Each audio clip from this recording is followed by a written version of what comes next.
अस्सलाम वालेकुम वीवर्स, मैं वाजिद अली हुसैनी। किवें हो सब? ठीक ठाक हो? वधिया हो। रब सोना सारिਆਂ ਨੂੰ खुश रखे।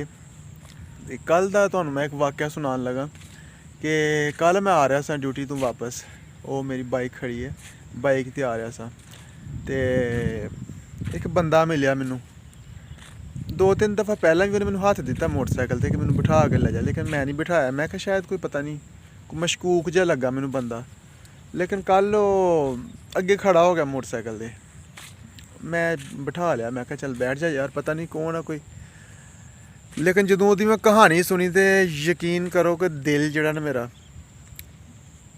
बस की दस्सां तुहानूं मैं कैफियत की सी।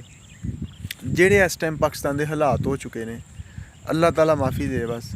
कि बेचारा एक कुल्फी फरोश बंदा सी, तकरीबन कोई 50-55 साल की उम्र होएगी, तो कुल्फियाँ बेचदा सी।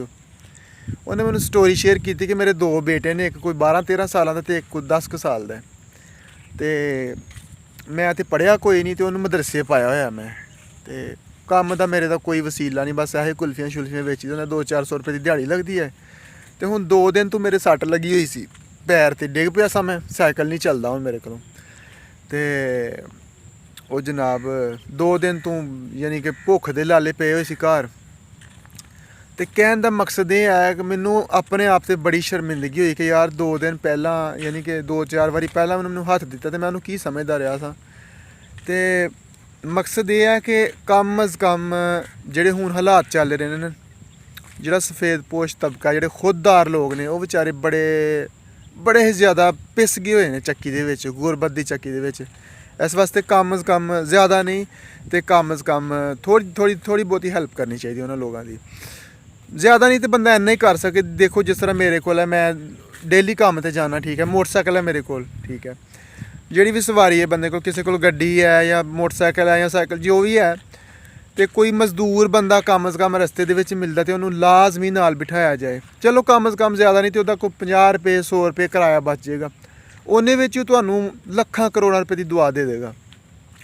तो इस वास्ते मकसद है इसी कहण दा कि मेरे तरह इग्नोर नहीं करना, यानी कि समझने दे विच। चलो खैर मैं तो गलती नाल कीता ना, मेरी तो अलहमदुलिल्लाह रूटीन है कि मैं डेली बेसिस ते किसी ना किसी मजदूर नूं या किसी स्टूडेंट नूं बिठा के नाल लैके जाना हुंदा, एक सदका जारिया समझ के।